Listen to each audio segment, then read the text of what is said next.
Everyone, it's me, Harry, and today for day 4 of my Mediavent Calendar, we're going to be taking a look at a very specific classic video game character. A very popular one who's just celebrated his 45th anniversary and is still somewhat celebrating it right now. Ladies and gentlemen, we bring you Pac-Man! Yep, good old Pac-Man. And here are my Pac-Man games. And some of these I've had for quite a while now, so yeah. So let's begin with Pac-Man World for the PlayStation. The original Pac-Man World, celebrating Pac-Man's 20th anniversary, where he has to save his family from the evil Pac-Man, a doppelganger robotic clone. And Pac-Man ventures through various 2.5D levels, grabbing fruits, power pallets, normal pallets, and other things along the way. Developed by Namco Home Tech, which was the US division of Namco. This was when they started developing and commissioning their own titles outside of Namco. So this was done in the US, not Japan, where Pac-Man originated from. And in Europe it was published by Sony Computer Entertainment, because at the time Namco did not have a European distribution office. They always published or distributed their games through other companies. At the time, they're mostly focused on the PlayStation, so they publish games through Sony. So, and as you'd expect for a Sony-published game, it advertises the DualShock controller. There's Pac-Man giving a thumbs up. And then on the back, there's an ad for memory cards. Look at that colour. In Pac-Man yellowy green. So yeah, that came out in 1999. And then in 2000, we got Miss Pac-Man Maze Madness, which is the companion game to Pac-Man World. Also from the same development team at Namco Home Tech, and also published by Sony, and was released in November of 2000. So it stars Miss Pac-Man as she makes sure to save the princess from evil forces who have turned her into Mesmeralda. Here we are. So it's basically like a big Pac-Man maze game of sorts. It's a very simple game. You just need to use the D-pad and that's it. It's got a lot of puzzles and whatnot, so if you like the original Pac-Man formula, then you'll love this game. It sadly didn't get a sequel, and it likely will never get re-released because of the copyright issues revolving Miss Pac-Man, as they're owned by AtGames and not Namco Bandai. Bandai Namco. And then and the ad is for the neon blue DualShock and the neon blue memory card. Pretty nice, really. The game was also sold for the Dreamcast and the Nintendo 64, but they weren't sold in the UK, only the PlayStation version was. And both Pac-Man World and Miss Pac-Man Maze Madness had later Game Boy Advance ports, which weren't that good. And plus, the original versions also have the original Pac-Man arcade game and the Miss Pac-Man arcade game, depending on the game, of course. Both ported from previous Namco Museum compilations. And then here comes a hidden gem, Pac-Man Adventures in Time, developed by Creative Asylum and published by Hasbro Interactive. So, back in 1999, Namco licensed out some of their IPs over to Hasbro. And for Pac-Man, it was a PC-only deal, so this game never made it outside the PC, and it's not been re-released since then, after the licensing deal expired. But this has Pac-Man going through different forms of mazes, and, stopping the villain who I've forgotten the name of. I can't pronounce it right. And there's also little mini-games along the way. Pretty nice, really, and whatnot. And good for a Pac-Man game that's not even made by Namco. The same couldn't be said for its companion game, Miss Pac-Man Quest for the Golden Maze. I can zoom this a little bit out now. So this was after Hasbro Interactive was bought out by Infogrames, or Infogram in French. And this was developed by a company called Creature Labs, who also did another Namco PC title for Infogrames called Dig Dug Deeper. In this one, it's a very basic maze game. It tries to be like Adventures in Time, but just fails completely. This was released in 2001 or 2002 in the UK. And then there's two of the ghosts on the front. It's supposed to be Inky and Sue, because Sue replaces Clyde in Miss Pac-Man. There we are. And it also has Atari's little Fuji symbol on it as well, even though this is not an Atari published game. And now back on to official Namco released material. Here is Pac-Man World 2, the sequel to the original Pac-Man World, and here I have the GameCube version. So the game originally came out for the PlayStation 2 and GameCube in 2002 in the United States, and came out in the UK in 2003. The PS2 version was published by Sony, and the GameCube version, on the other hand, was published by Electronic Arts. Yes, that Electronic Arts. They ended up signing a deal with Namco to publish some of their games, and it included this one somehow. It doesn't mention it on the back, but it does mention it in the manual. So in this game, the Ghost Gang end up releasing the golden fruit out of Pac Village and release Spooky, an ancient being. And now Pac-Man has to retrieve the golden fruit, stop the ghosts, and most importantly of all, defeat Spooky.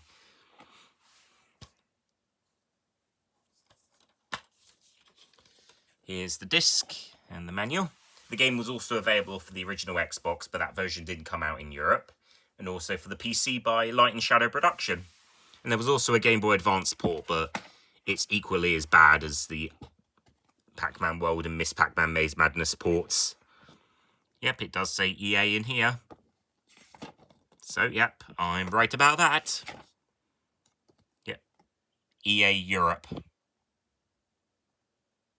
So yeah, they did handle a bit of the localization. So there we are, Pac-Man World 2.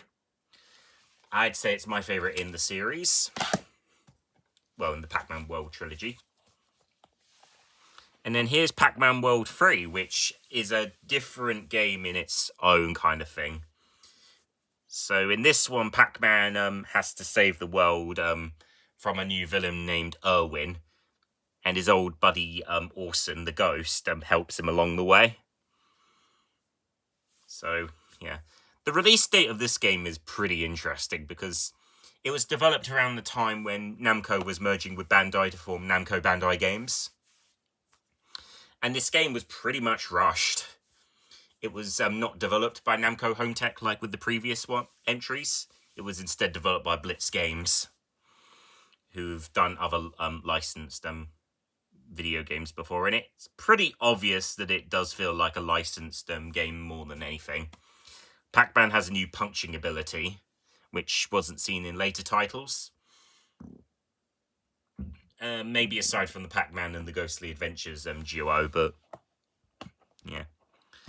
So the release date of this was November 2005 in the US, but in the UK, which was published for Electronic Arts like with Pac-Man World 2, on all platforms this time, PS2, GameCube, Xbox, DS, PlayStation Portable. It came out in May of 2006, but the GameCube version didn't come out until June of 2006, so it came out a month after for some reason. I don't even know why, but it is kind of confusing. And here's the manual.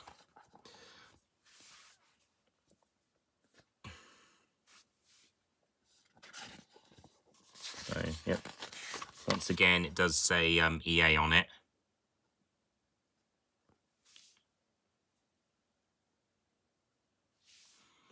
And there's some, and the voice acting's good, I guess. It's got Martin Sherman as Pac-Man himself, later going on to voice Thomas the Tank Engine, and recently reprised his role as Pac-Man in Pac-Man World 2 Repack, which I'll talk about a little bit later.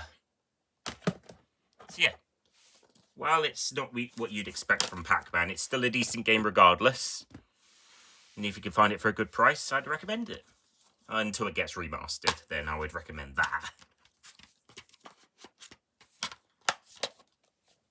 here comes Pac-Man Rally, or Pac-Man World Rally in the United States, which is a racing game featuring Pac-Man characters and other Namco stars. So this was developed by a company called Smart Bomb Interactive, who also developed Snoopy vs. the Red Baron for Namco Bandai as well. So this, alongside that Snoopy game, were the last two commissions from Namco Home Tech, because afterwards their like standalone kind of thing kind of phased out, and they just published games from the Japanese division from then on. And this was also published by Electronic Arts, but because by that point, by the merger, Namco Bandai went through so many distributors.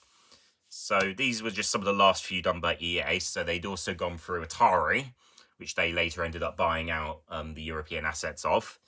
Deep Silver for some PlayStation Portable titles. Even Ubisoft for Soul Calibur 4. So yeah, quite a lot really. And then as for this, as I said, Electronic Arts published and distributed it. And strangely enough, only the PlayStation 2 version came out in Europe. Kind of makes sense why the GameCube version wouldn't come out, because the GameCube had been discontinued by then.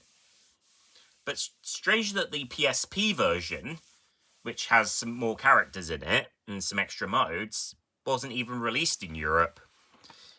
I'm guessing it must have just been a PS2 only deal for Electronic Arts, and that Deep Silver or something would have published the PSP version, but as I said, the PSP version never came out in Europe, and neither did the PC version.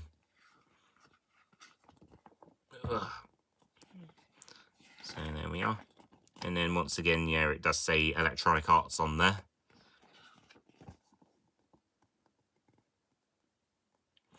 But yeah, it's basically, you know, Pac-Man's taken the kart racing genre.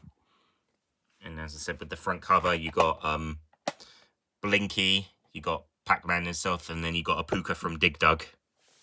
Like, Apuka was one of Pac-Man's friends in the original game, and Pukas were enemies in the second game. So, yeah. Kind of makes it, I guess.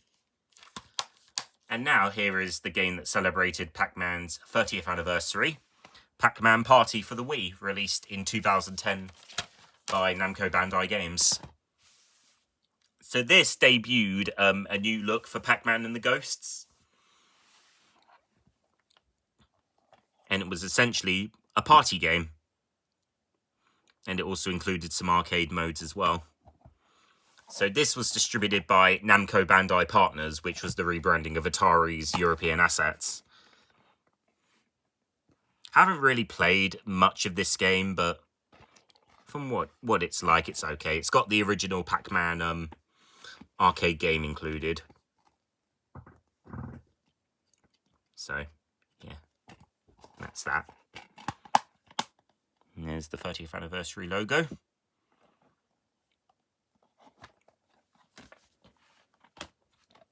And now we're on to the Pac-Man and the Ghostly Adventures duology. From, I think the developer is Cat Daddy Games. I don't know. So this is the original Pac-Man and the Ghostly Adventures video game. So there's Spydrel and Cylinder. Spydrel, I can't pronounce their names, I've forgotten them. And there's some of the ghost enemies, and there's some of the ghosts as well. They play supporting roles, but there are enemy ghosts as well, and it's meant to be based on the TV show, but with some differences. And it was also released on the PS3, the Wii U, the 3DS, the PC, I think. The voice acting is a lot different than the TV show. The TV show uses Canadian voice actors, whilst the video game uses US voice actors. And these voice actors reprise their roles in the sequel. And here we are. There's a little Bandai Namco registration card. There's the toy line for the TV series by Bandai. Like, Namco Bandai were really wanting to make Pac-Man and the Ghostly Adventures the next big thing, and here is the sequel released in 2014. Which, although I've had it for a while now, I've not actually played it. I want to beat the first game first, even though both this and the second game are identical. This uses the same game engine and it's from the same game developer and whatnot. So there we are. That's that. And now, last but not least, are my 2 Switch games. So here is Pac-Man Museum Plus, which is an enhanced version of the original Pac-Man Museum. This was released in 2022. This is a US copy. This is my only Switch game that I've imported from the States. Well, I got it from a UK seller who imported it, because the physical version wasn't released in Europe. Only the digital version was. And then here is the blurb. It includes 14 different games. Pac-Man, Pac-N-Pal, Pac-Mania, Pac-In-Time, Pac-Man Arrangement, Pac-Motos, Pac-Man Battle Royale, Super Pac-Man, Pac-Land, Pac-Attack, Pac-Man Arrange... The other Pac-Man Arrangement, Pac-Man Championship Edition, Pac-N-Roll Remix from Namco Museum Remix, and Pac-Man 256 from Hipster Whale that was originally released on iOS and Android. Here's the inside. Nothing much aside from the cartridge and a Bandai Namco registration warranty. And then last but not least is Pac-Man World Repack, the remake of the original Pac-Man World. And this came out in August of 2022. Also by Bandai Namco. And developed by WoW Production, who I think did Pac-Man Museum Plus as well. Yeah, it's a decent remake of the original Pac-Man World, although it does feel low budget, and you can tell that it is. I do have the sequel, Pac-Man World 2 Repack, which I absolutely love, but the Switch 2 version of that was not released physically. So, I only have it on digital, so... Yeah, and I do have Namco Museum on the Switch as well, which has Pac-Man Versus, which is a port of the GameCube game, but that's digital as well, so yeah. The only physical version of that is on Namco Museum Arcade Pack, which includes Pac-Man Championship Edition 2. So there we are. That's my Pac-Man collection. Hope you enjoyed this installment, and I'll see you next time for Day 5.